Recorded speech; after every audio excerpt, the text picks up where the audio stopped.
오늘장 마감 15분 정도 남겨두고 있습니다. 시장에서는 너무나도 뚜렷한 테마가 중국 관련주 테마가 눈에 보이고 그 외의 종목들은 오늘 좀 쉬어가고 있는데 두 분이 바라보고 있는 오늘의 종목은 무엇일지 또 우리의 특징주 들고 갈지 매도할지 알아볼게요. 의창희 본부장 조범수 연구원 나왔습니다. 어서 오세요. 네, 안녕하십니까. 네, 안녕하십니까. 어제 굉장히 강했던 제약바이오도 나름 좀 살아남고 있긴 한데 그러면서도 이 화장품, 관광, 여행, 중국 소비주들이 나와서 이런 또 바이오랑 좀 겹칠 수도 있지 않아요? 수급 싸움이? 결이 좀 달라지나요? 어때요? 글쎄요, 뭐 수급은 네. 전 크게 뭐 달라지지 않을 것 같다 어. 판단하고 있고요. 일단은 뭐 대륙이 지금 움직이는 거 아니겠습니까? 그렇죠. 물론 이제 뭐 내일 당장 오는 건 아니지만 네. 순차적으로 올 수 있다라는 거는 어쨌든 국내 소비가 좀 감소하고 있다라는 뉴스가 나왔었는데 중국 관광객이 얼마나 유입될지 모르겠습니다만은 많이 유입되면은 이런 부분들도 상당히 개선될 수 있는 부분들이 있다 보니까 오늘 중국 관련된 종목군들이 시장을 좀 방어해주고 있다. 참 우리나라 운이 좀 좋은 것 같아요. 시장이 좀 흔들릴 수 있는 날 네. 또 이런 종목 섹터가 움직여주면서 방어해준다는 것이 긍정적으로 평가하고 있습니다. 아, 운이 좀 좋아서 지금 중국 덕분에 화장품주들 오르고 중국 때문에 반도체주들은 내렸는데 그래도 그 안에서 눈에 띄게 올라주는 종목군이 보여서 다행이었다라고 평가했어요. 그럼 두 분이 선택한 마감에 산다 종목은 이 중국이라는 키워드를 갖고 있는 종목일까요? 아닐까요? 궁금하시죠? 지금 알아볼게요. 오늘의 마감에 살 종목은 YMC와 셀트리온 제약입니다. 중국 키워드는 제 눈에만 안 보이는 거 아니죠? 지금 떡하니 있습니다. 뭐 어디에 있어요? YMCA 있지 않습니까? YMC랑 어떻게 연관해 볼 수 있죠? 이제 중국도 말씀하셨지만 중국뿐만 아니라 미국도 같이 있지 않습니까? 네. 지금 서로 장군멍군 하고 있는 상황이다 보니까 특히나 이제 오늘 반도체 하락분에 영향을 미쳤던 게 바이든이 첨단 산업 투자 제한 명령을 결국에는 이제 서명을 했다는 소식 때문에라도 이제 중국과 이제 지속적인 이제 규제권에 관련된 부분으로 부각이 되면서 이런 하락분을 좀 만든 이유가 좀 있다고 생각을 합니다. 좀 긍정적으로 호재적으로 생각할 수도 있었던 재료였습니다만 일단 시장은 악재적인 모습을 선행적으로 부각하는 모습이고요. 네. 그렇다 보니까 YMC를 추천드리는 게 이게 다름이 아니라 갈륨 관련주입니다. 아. 네. 정말 이게 2020년도부터 해서 정말 주거니 받거니 정말 오랜 시간 중국과 미국이 싸워오고 있는 와중인데 이 갈륨 관련해서 7월 3일 날 아마 발표가 나왔었습니다. 이제 정확하게 8월 1일부로 해당 효과가 지금 발효가 되었고요. 지금 이제 8월 1일부터 오늘 8월 10일까지 갈륨 가격이 정확히 22%가량 지금 급등을 한 상황입니다. 이제 YMC가 갈륨에 대해서 어떤 부분이 관련주냐라고 물어보신다면은 정확하게는 대체재입니다.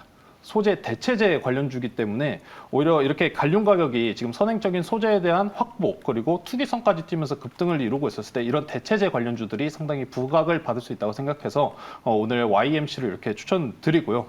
지금 일단 중국 수채 갈륨 22% 급등 그리고 일단 바이든이 첨단 산업 제한 규제권을 나온 이후에 중국이 아직 반영적인 흐름이 아직 이야기가 언급이 안 나왔습니다. 아마 어떤 언급이 나올지 과연 아마 미국에 이제 타격을 주는 발언이 나올 가능성이 상당히 높기 때문에 연관성이 있는 이런 종목들 일단 선행적으로 눌릴 때 한번 관심 있게 보시자 하면서 YMC 추천드리고요. 매수가는 현재가 목표가는 7,400원 그리고 손절가는 5,800원 제시해드리겠습니다. 네, 오히려 이렇게 장군 멍군 하면서 미중 무역 분쟁이 있다면은 중국에서 YMC가 관련주로 또 부각받지 않겠느냐? 원래 히토류 유니온 그룹주 같은 경우도 있지만 일단 대체적이고 그리고 소재 부분이라는 점이 좀 가장 매력적으로 보입니다. 그래서 목표주가 7,400원, 손절가 5,800원. 오늘 마감에 YMC 샀고요.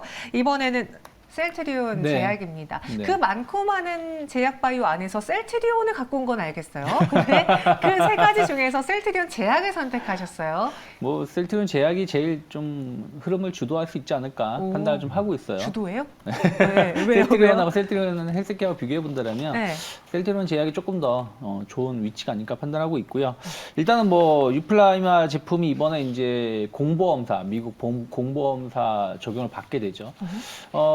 그 셀트리온하고 삼성바이오로직스가 지금 다른 행보를 보여주고 있습니다. 삼성바이오로직스는 정말 그 제일 싸게 약을 공급을 하고 셀트리온은 제일 비싸게 공급을 합니다. 근데 이 부분이 이제 어떻게 앞으로 결과를 보일지 모르겠는데 일단 공보험에 적용받는다라는 거. 그러면은 상당히 이 부분은 좀 우리가 좀 의미 있게 좀 볼 수 있지 않을까 판단하고 있습니다. 그래서 앞으로 좀 불확실성이 좀 있었던 부분들이 좀 해소가 됐고요, 지난주에. 네. 그리고 이제 바이오 시밀러 시장은 계속해서 성장세를 보여줄 거예요. 올해도 특허 끝나는 게 여러 개가 있고 그런 부분들이 앞으로 이 시장을 더 성장 모멘텀을 가져갈 수 있다 생각하고 있는데, 일단 뭐 셀트리온 같은 경우는 다들 아시다시피 일본, 유럽, 미국 이미 진출해 있고 상당히 시장 점유율도 높습니다, 제품들이. 이게 왜 중요하냐면 기존에 이런 그 판매 유통량을 확보해 있는 기업하고 네. 이게 없는 기업하고 다르다라는 것이죠. 약이 출시가 됐을 때 그래도 그 전에 썼었던 회사의 제품을 조금 더 믿고 쓸 수 있는 부분들이 좀 있다 보니까 기존에 판매됐었던 유통망을 활용해서 앞으로 이 제네릭 시장이 성장하는 부분들에 대해서 조금 더 우위를 점칠 수 있지 않을까 판단을 좀 하고 있고요.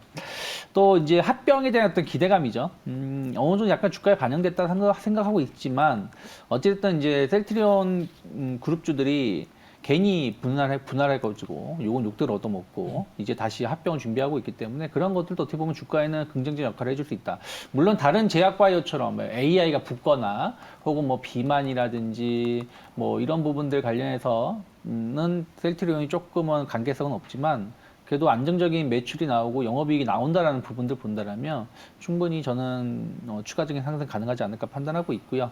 한 8만 원이 크게 이탈하지 않는다라면 일단 전 12만 원 정도까지 목표가는 열어놓고 접근해 볼 수 있지 않을까 판단하고 있습니다. 셀트리온 제약이 주도할 수 있다. 가격선 약 다시 한 번만 이야기해 주시겠어요? 손절가는 8만 원, 단기 목표가는 12만 원 열어놓고 있습니다. 네, 목표 주가 12만 원, 손절가 8만 원 제시했고요. 현재 동시효과 구간에서는 1.45% 강세 마감 준비하고 있습니다.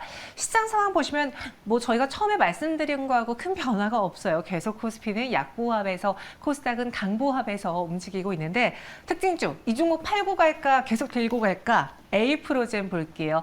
인기 검색 상위에도 올라와 있고요. 2거래 연속 상한가를 기록한 종목이에요. 근데 여기에 추가적인 상승도 가능할까? 지금 약간 예상 체결 지수의 그 수익률은 잘못 나오고 있는데 오늘도 좀 크게 올랐어요. 에이프로젠의 경우에는 조범수 연구원이라면은 더 들고 가시겠어요? 아니면은 이 종목 오늘장이 좀 수익 실현하고 종가에 매도하시겠습니까? 일단 상한가가 풀리지 않는 이상 저는 굳이 매도를 할 필요가 없다고 생각합니다. 네. 굳이 할 필요는 없을 것 같습니다. 다만 지금 잔량 물량을 좀 저희가 한번 확인을 해봐야 될 것 같은데 지금 대략적으로 890만 주가량 지금 남아 있습니다. 그러다 보니까 저희가 간단하게 계산식으로 따져봤었을 때 물량이 전반적으로 한 180억에서 190억 가량 아마 지금 걸려 있는 상황인데 시총 대비해가지고 아마 그럼 내일 정도 이 물량이 그대로 유지된다고 하면은 10% 이상 정도 아마 갭을 뜨고 시작을 할 겁니다. 이 물량이 유지가 된다면은. 그 이후의 방향성이 좀 중요하겠죠. 추가적으로 더 상승하면서 상한가를 다시 한번 올라갈 건지 어느 정도 차익을 실현할 건지 여부가 상당히 중요해 보이는데 이 지금 일단 이중 항체권에 대해서 좀 우리가 주목을 해봐야 되는 게 상대 이제 다른 바이오사들에서 어느 만큼 이 부분에 대해서 투자를 진행했었는가에 대해서도 주목할 필요가 있을 것 같습니다. 이제 미국의 길리어드 사이언스나 이제 화이자 같은 경우에도 이 CD47과 좀 비슷한 항체 이중 항체 연구를 위해서 49억 달러 그리고 23억 달러 이제 우리나라 돈으로 환산했을 때 6조 그리고 3조 가량 가까이 되는 이제 큰 자금이죠. 큰 자금에 대한 투자를 진행했던 이력이 있는 바 이 CD47에 대한 부분이 상당히 많이 부각이 된다고 보고 있습니다. 다만 근데 방금 전에 말씀드렸던 것처럼 최근에 이제 바이오주들이 상당히 주목받는 거는 사실이지만 수급적인 논리로 상당히 급변하는 모습을 보여주기 때문에 이 상한가를 만약에 내일조차도 내일까지 유지를 하지 못한다면은 네. 차익이 조금 이어질 수도 있을 거다. 내일이 아마 제일 중요한 분기점이 될 것 같습니다. 오늘 현 구간까지 상한가가 풀리지 않았으니까 나는 내일 시초의 흐름을 보고 매도를 결정하겠다라는 이야기였어요. 에이프로젠 오늘까지도 상승이 이어졌고요.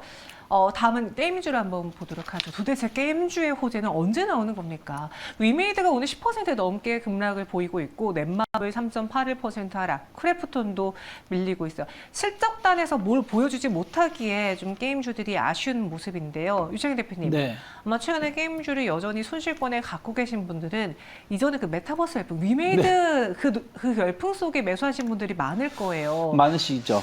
이 게임주 도대체 먹구름이 언제쯤 없어질까요? 지금 게임주들은 딱히 지금 돌파구가 없다라는 게 지금 문제점인 것 같아요. 첫 번째는 우리나라 게임사들이 약간 좀 변화를 꾀하고 있지만 아직까지도 상당 부분이 MMORPG에 편중되어 있다는 거죠. 그러니까 비슷한 스타일이라는 거예요. 그래서 기존에 내가 했었던 게임에서 새로운 게임으로 이동하는 확률이 좀 떨어지는 게 있고요. 또 비슷한 게임류다 보니까 초반에 좀 하다가 또 흥미가 떨어져서 안 하시는 분들도 있습니다. 그러니까 초반 흥행이 롱런하는 게 아니라 그냥 그 반짝하고 만다라는 것이죠. 하지만 이제 비용은 비용대로 더 증가하고 있고요. 임금이라든지 뭐 이런 부분들이 좀 있죠. 그리고 신작 출시가 좀 지연되고 있다는 부분들. 그러니까 전체적으로 게임사들이 어떤 기대할 수 있는 부분들이 국내에서는 많이 떨어지고 있고, 그럼 해외로 진출해야 되는데 해외에서 MMORPG가 먹히는 국가가 중국, 뭐 대만, 우리나라 정도입니다. 그러니까 신흥국 쪽에서는 좀 먹히는데 뭐 유럽이라든지 미국 같은 경우는 이제 보드 게임이 인기가 많아요. 그래서 이게 스타일이 맞지 않다라는 것도 문제입니다. 근데 중국 같은 경우는 지금 뭐 판호 제재 혹은 또 최근에 보면 중국 스마트폰 미성년자들은 그 규제를 한다고 하지 않습니까? 네. 어떤 기능을 탑재해서 뭐 초등학생은 일 2시간 이상 못하게 하겠다고 하는데 하여튼 그런 부분들이 게임주들은 계속 악재가 좀 있다 보니까 뭐 개별 이슈로 주가가 반등은 하긴 하겠습니다만은 전체적으로 가지기 힘들고 추세가 전환되기에도 아직은 좀 더 시간이 필요하지 않을까 판단하고 있습니다. 네, 그래서 게임주의 경우는 지금 먹구름이 가실 기미가 보이지 않는다. 그래서 현 구간에서는 보수적으로 계속 볼 수밖에 없다라는 이야기 드렸습니다. 좀 신작이라던가 뭔가 메타버스 이야기라도 빨리 좀 나와줬으면 좋겠는데 아쉽고요. 이번엔 두산을 볼게요. 그렇게 두산 로보틱스 예비 심사 청구를 앞두고서 상장을 앞두고 계속 올랐던 두산이 오늘 딱 5%가량의 조정을 받고 있습니다. 매수 기회 이제 딱 4분 남았는데 조범수 연구원님 매수 버튼 눌러봐요. 어때요? 전 눌러봐도 될 것 같습니다. 이게 두산이 이제 최근에 물론 두산 로보틱스 가지고 좀 물론 상승과 이제 로봇주들과 함께 주목을 받았지만 실상 이 두산이라는 종목들이 이제 시총이 굉장히 거대하면서 우리가 흔히 영업이 1조 클럽이라는 이야기를 하지 않습니까? 1조 클럽이고 지금 최근에 주가가 올랐음에도 불구하고 밸류에이션 상으로 정말 보수적으로 바라봐도 아직도 쌉니다. 네, 아직도 싼 구간이기 때문에 물론 IPO 상장권으로 인한 상승 기대감은 이제 향후에 어떤 방향성을 흘러갈지는 물론 미지수인 부분이 있겠지만 여기서 지금 굳이 매수를 망설이실 필요는 없다고 생각. 저는 오히려 더 빠지면은 더 사셔도 괜찮다라고 많이 보고 있고요. 사실 이제 최근에 시장이 수급 논리로 계속 쏠려 다니다 보니까 IPO 상장주들 같은 경우 최근에 이제 상장한 이제 파도도 있지 않습니까? 파도도 공모가 밑에서 계속 머물고 있는 모습인데 IPO 상장 이제 전까지는 그 기대감 계속은 유지됩니다. 상장 전까지 기일 나오고 그 전까지는 유지가 되다 보니까 충분히 중기적으로도 바라보셔도 좋고요. 방금 전에도 말씀드렸다시피 밸류에이션이 아직도 싼 구간이다라는 거는 아주 매력적인 겁니다. 이제 두산그룹주들이 이제 반도체도 하고 SMR도 하고 원전도 하고 신재생 에너지도 하고 정말 미래 산업적인 이제 기업이 이런 사업 같은 게 정말 많이 진행을 하고 있기 때문에 중장기적으로 바라보셨을 때도 매우 매력적인 종목이라고 생각합니다. 그리고 그 중에 이제 두산 테스나라는 종목도 있다시피 이 두산 그룹주들의 어느 정도 지속적인 고공행진은 좀 중장기적으로 잘 이어질 것으로 보고 있습니다. 이번엔 또 지주사 그 열풍 속에 두산이 바톤을 이어받을 수도 있겠네요. 매수 버튼 눌러봐도 괜찮지 않겠느냐라는 이야기였어요. 그럼 아난티의 경우는 어떨까요? 2분기 역대급 실적을 내놓았습니다. 오늘 보시면 장대 양봉이 그려졌어요. 실적 덕일 수도 있지만 또 중국 관광객 이야기에 관광주들이 올라주니까 오늘 25% 강하게 쏘아 올렸는데 유창희 대표님, 네. 아난티 오늘의 이 장대 양봉 상승 신호탄으로 봐도 괜찮을지. 제가 한때 아난티를 처음 알게 되고서는 돈을 열심히 벌어서 회원권에 사야겠다고 처음 다짐했던 게 아난티였거든요. 이게 그런가요? 고급 리조트죠. 네, 리조트라면서요. 네.